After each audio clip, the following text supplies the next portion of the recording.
স্বামী কে? স্বামীর সম্মান বোঝেন আপনি? স্বামী কে? যার ব্যাপারে নবী সাল্লাল্লাহু আলাইহি ওয়াসাল্লাম বলেছেন, আমি যদি আল্লাহ ছাড়া অন্য কাউকে সেজদা করতে বলতাম, তাহলে মেয়েদেরকে বলতাম তারা যেন স্বামীদেরকে সেজদা করে। আপনাকে আমি কিভাবে বুঝাবো স্বামী কে, স্বামীর মর্যাদা কোথায়? এগুলো কি ইসলাম মেয়েদেরকে ডমিনেট করছে এগুলো দিয়ে? কেন? এই স্বামী আপনার জন্য সারাটা জীবন ক্ষয় করে ফেলে। একটা চোর পর্যন্ত, একটা চোর, একটা করাপ্টেড মানুষ, দুর্নীতিগ্রস্ত মানুষ, সে চুরি করে দুর্নীতি করে এনে বাচ্চাকে খাওয়ায়। একটা ধর্ষক পর্যন্ত ওর মেয়েকে আদর করে। পুরুষ মানুষ কি জিনিস কেমন করে বুঝবেন? সারাটা জীবন ক্ষয় করে ফেলায়। যদি আপনি তার আনুগত্য করেন, তার সামনে সুন্দর মতো থাকেন, তার কথার সাথে তর্ক না করেন, ভালোবাসা দিয়ে থাকেন, আপনার জন্য সে জীবন দিতে প্রস্তুত থাকে। এরকম পুরুষ মানুষ। আপনাদেরকে কেউ চোখ তুলে তাকালে চোখ তুলে ফেলাবে, এরকম পুরুষ মানুষ। আর এখন তো পরিস্থিতি ডিফারেন্ট। বাসায় পুরুষ বাইরের ছেলের সাথে ফোনে প্রেম হয়ে গেছে, পালায় চলে গেছে, বিয়ে করে ফেলছে। দেখবেন বাসায় স্ত্রী আছে, বাইরের মেয়ের সাথে প্রেম করে বিয়ে করা শেষ। বিয়ে কোনো সমস্যা নাই, ব্যভিচার করে ফেলছে। বিয়ে সে করতেই পারে, সে যদি সমতা রক্ষা করতে পারে, সেটা তার ডিফারেন্ট ইস্যু, এটা অন্য ইস্যু। তো স্বামীর আনুগত্য আপনাকে কিভাবে বুঝাবো? এটা দাসত্ব নয়। নবী সাল্লাল্লাহু আলাইহি ওয়াসাল্লাম বলেছেন, কোন স্বামী যদি কোন স্ত্রীকে চায়, তার প্রয়োজনের জন্য চায়, মহব্বতের জন্য, স্ত্রী যদি চুলায় রান্না করতে থাকে, ওই রান্না ফেলে দিয়ে তাকে আসতে হবে। হাদিস। রাতের বেলা স্বামী স্ত্রী শুয়েছে, স্বামীর চাহিদা আছে, স্ত্রীর কোনো সমস্যা নাই, স্ত্রী ফিট, ইচ্ছা করেই অহেতুক স্বামীকে বলল আমি রাজি না, উল্টা পাশে মুখ করে ঘুমিয়ে গেল। আল্লাহর নবী বলছেন, সারা রাত আল্লাহর পক্ষ থেকে একজন ফেরেশতা আসবে, এসে এই নারীকে অভিশাপ দিতে থাকবে। এখন এগুলো হাদিস শুনলে বলবে যে ইসলাম তো মেয়েদেরকে ছোট করছে। একজন মেয়ে তার একজন স্বামীর কথা বলছে, স্বামী, তার মেয়ে, তার স্ত্রী, তার মা, তার বোন, সবাইকে তার মিরাসের হক দিতে হয়। একজন মেয়ে তার বাবার সম্পত্তি পায়, কোনো কোনো ক্ষেত্রে তার ভাইয়ের সম্পত্তি পায়, তার স্বামীটা তো পাই, তার ছেলেরটাও, নানি হলেও সম্পত্তির হক আছে। একটা মেয়েকে চতুর্দিক থেকে সিকিউর করা হয়েছে ইসলামে। তারপরেও কিছু ফ্যামিলিস্টের কারণে এরা বলবে যে মেয়েদেরকে ইসলাম ছোট করছে। হ্যাঁ, মেয়েদেরকে ইসলাম কেন ছোট করছে? কারণ পর্দা করছে, বাইরে বেরোতে বলছে, ঢ্যাং ঢ্যাং করে নগ্ন হয়ে বেরোতে নিষেধ করেছে, এই কারণে।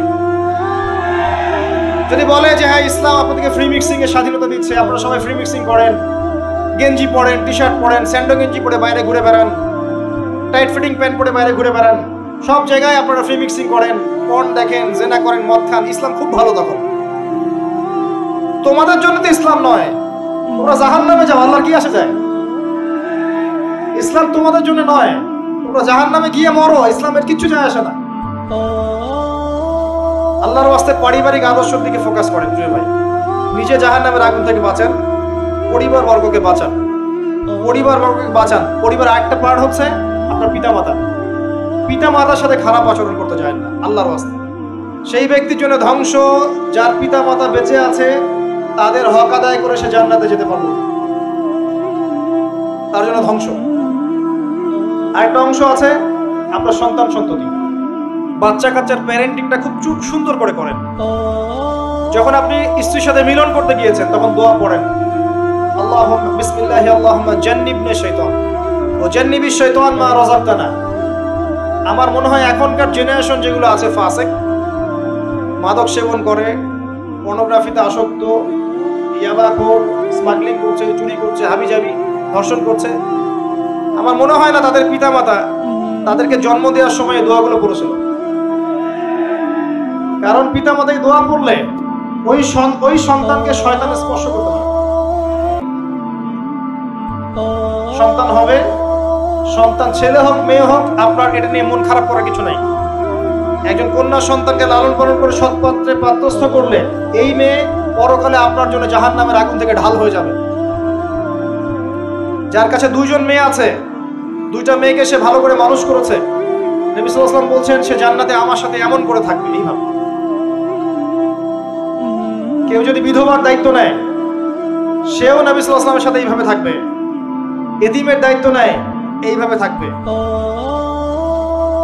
ফ্যান্টাসিতে ভুগছেন, একটা এতিম মেয়েকে বিয়ে করেন, একটা অসহায় তালাকপ্রাপ্ত মেয়েকে বিয়ে করেন, একটা বিধবা মেয়ে যার স্বামী মারা গেছে, কেউ নাই দেখার, তাকে বিয়ে করেন, তারপরে বোঝা যাবে আপনার মধ্যে কতটুকু দিন আছে। আর বর্তমান সভ্যতা আমাদের কি সমাধান দিবে? সবাই যদি দিনদার একটা করে ক্যাটরিনা খোঁজে, এই এতিম, এই বিধবা, এই যাদের দেখার কেউ নাই, এই মেয়েগুলা কি রাষ্ট্রের সম্পত্তিও থাকবে? এদের দায়িত্ব কে নিবে? পুরুষরা যদি দায়িত্ব না নেয়, কে দায়িত্ব নিবে? এখন কেউ যদি ওদের দায়িত্ব নিতে যায়, তখন তাকে আবার খারাপভাবে উপস্থাপন করা হয়, এই ব্যক্তির মনে হয় চরিত্র খারাপ। কিন্তু এদিকে বাইরে 10টা জেনা করে বেড়াচ্ছে, কোনো সমস্যা নেই, এগুলো কুস্কায়। এইসব জাহেলদের জন্য ইসলাম নয়। ইসলামের প্রতিটা বেসিক ফান্ডামেন্টাল মানবতার কল্যাণের জন্যই। এগুলোকে ফরজ করা হয়নি, আপনি নফল, আপনার সামর্থ্য থাকলে আপনি করতে পারেন, না করলে কোনো সমস্যা নাই। কেউ যদি করে যে ইসলাম পরিপূর্ণরূপে পালন করার চেষ্টা করছে, এটার উপর আমল করার চেষ্টা করছে, তাহলে আপনি তাকে ক্রিটিসাইজ করছেন, কি সমস্যা? আরেকটা পার্ট হচ্ছে সন্তান সন্ততি। বাচ্চা কাচ্চাকে ছোটবেলা থেকেই মানুষ করতে হবে এমন ভাবে যাতে করে বড় হয়ে এরা এই উম্মার খালিদ এবং ওমর হতে পারে। বাচ্চা ছোট বাচ্চাকে আপনি ভালো খাবার দেন, মায়ের স্নেহ দেন, বাবা মার সাথে রাখেন, একটু গ্রাম্য পরিবেশে নিয়ে গিয়ে তাকে বড় করেন। কেন বলছি কথা? এখানে পরিবেশ সুন্দর থাকবে, সে দৌড়াবে ধুলার মধ্যে, মাঠের মধ্যে খেলবে, সুন্দর ভাষা শিখবে। এরপরে তাকে ভালো প্রতিষ্ঠানে পড়ান। প্রতিষ্ঠানটা এমন হবে যে প্রতিষ্ঠানে জেনারেল শিক্ষা, ইসলামিক শিক্ষা একসাথে দেয়া হচ্ছে, সে সব শিখবে। আমার ছেলে কোরআনে হাফেজও হবে, আমার ছেলে ডক্টরও হবে, এভাবে করে দেবে। আধুনিক হন, মাথাটা খাটান, ব্যাকডেটেড মানসিকতা বাদ দেন। বিশ্বটা এগিয়ে গেছে, আমাদেরকে এগিয়ে যেতে হবে। একমুখী জ্ঞান দিয়ে আপনি কিচ্ছু করতে পারবেন না এই যুগে। দ্বিমুখী শিক্ষার একটা হারমোনিয়াস কম্বিনেশন দরকার। আমাকে কোরআন জানতে হবে, সায়েন্সও জানতে হবে, নাহলে আমি সায়েন্স দিয়ে কোরআনকে ব্যাখ্যা করতে পারবো না, কোরআন দিয়েও সায়েন্সকে ব্যাখ্যা করতে পারবো না। জানতে হবে, আমাদেরকে শিখতে হবে, পড়তে হবে, প্রচুর পড়তে হবে। বাচ্চাদেরকে ছোট থেকে বড় করে নিতে হবে। আস্তে আস্তে গিয়ে দেখবেন তারা যখন কিশোর, তাদের বন্ধু বান্ধবের সার্কেলের দিকে খেয়াল রাখেন। আপনি বাবা হিসেবে তার বন্ধুর মতো আচরণ করেন, মা হিসেবে তার সাথে বান্ধবীর মতো আচরণ করেন, তার সাথে ক্লোজ হন, তার সমস্যাগুলো জানার চেষ্টা করেন। তাকে ফ্রি মিক্সিং এর মধ্যে পড়াশোনা করতে দিবেন না, না হলে স্কুল লাইফে সতীত্ব হারিয়ে ফেলবে। অনেক সময় অনেক মেয়ে আছে স্কুল লাইফে সতীত্ব হারিয়ে ফেলেছে, কলেজ লাইফে যেতে যেতে প্রস্টিটিউশনে চলে গেছে। অনেক মেয়ে আছে, এগুলো টপ সিক্রেট না, এগুলো সব ওপেন সিক্রেট। এখন ঘরে ঘরেই সমস্যা, মানুষ লজ্জায় বলতে পারে না। যে কটা মিডিয়া আসে এগুলো তো আমরা জানি, ঘরে ঘরেই সমস্যা ঢুকে গেছে, মানুষ লজ্জায় বলতে পারে না। ছোট ছোট বাচ্চা মেয়েদেরকে পর্যন্ত রেপ করা হচ্ছে এখন। এটা সেই ফ্যামিলিস্ট রেভলিউশনের কারণেই হচ্ছে। যত বেশি জেনাকে উস্কে দেওয়া হবে, তত বেশি ধর্ষণ বাড়বে। ধর্ষণ বাড়তে বাড়তে এক পর্যায়ে বাচ্চাদেরকে ধর্ষণ করা বাড়বে। এরপরে কি হবে জানেন? এরপরে মানুষ সমকামী হবে বেশি বেশি, ছেলের সাথে। তারপরেও কি হবে বলে যাচ্ছি, এরপরে আরো একটা ধাপ আসবে, যখন মানুষ গবাদি পশুর সাথে জেনা করে। দেখে নিয়ে, এগুলো হাদিসে এসেছে, এমনি এমনি বলছি না, মানুষ এগুলো করবে। বাচ্চা কাচ্চাকে বড় করেন, ভালো খাবার দেন, ওকে খেলাধুলা করতে দেন। ও যত বেশি খেলাধুলা করবে, ও শরীরটা ক্লান্ত হবে, তখন খাবে ভালো, বেশি খাবে, ব্রেন শার্প হবে।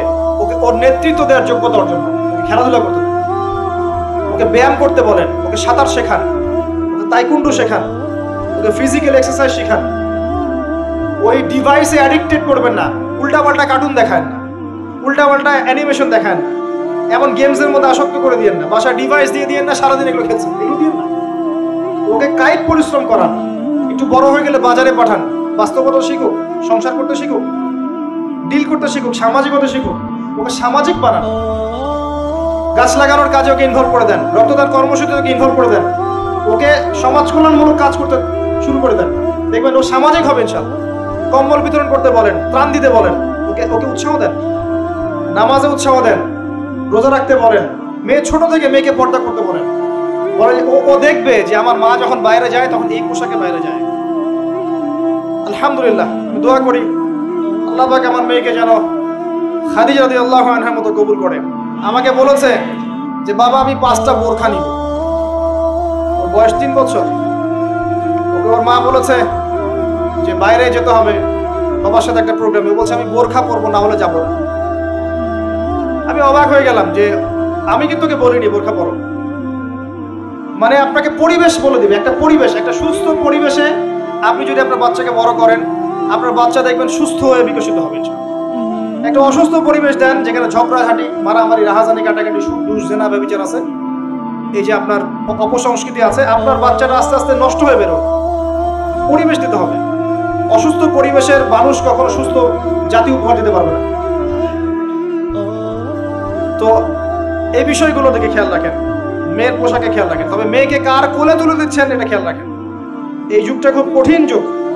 কাছের মানুষদেরকে দ্বারা মেয়েরা ধর্ষিত হচ্ছে, খুব খেয়াল রাখেন। বাসায় কাজিনের এত থ্রু অ্যালাউ করেন না, কাজিন সম্পর্ক থ্রু করেন না, অ্যালাউ করেন না।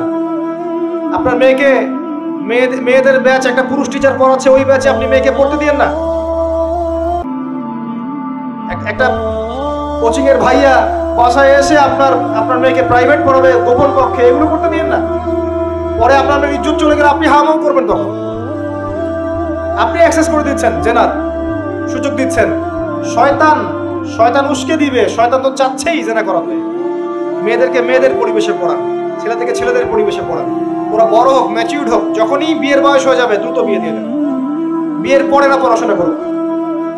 বিয়ের পর পড়াশোনা করে অনেকে বড় আলেম হয়েছে, অনেকে বড় জাতির নেতাও হয়েছে। আমাদের জাতির পিতার ইতিহাস দেখেন, কত বছর বয়সে তিনি বিয়ে করেছেন, ইতিহাস দেখেন। একজন প্রেমময়ী নারী যদি পাশে থাকে, একজন ব্যক্তি বিশ্ব জয় করতে পারে। এই যে প্রমাণ দেখিয়ে দিয়েছে, করেন নাই? এরকম আগেকার মানুষদেরকে দেখবেন, ম্যাচিউরড হয়ে গিয়েছেন, বিয়ে করেছেন, এরপরে স্ত্রী পাশে ছিল, বিশ্বকে ডিল করেছে, নেতৃত্ব দিয়েছে। এই বিষয়গুলোতে খেয়াল রাখেন। পরিবারে হারাম ঢুকতে দিয়েন না। পরিবারটাকে ইসলামিক মূল্যবোধে গড়ে তোলেন। এই হাদিসের উপর আমল করেন। আল্লাহ পাক তৌফিক দান করুন। আমিন।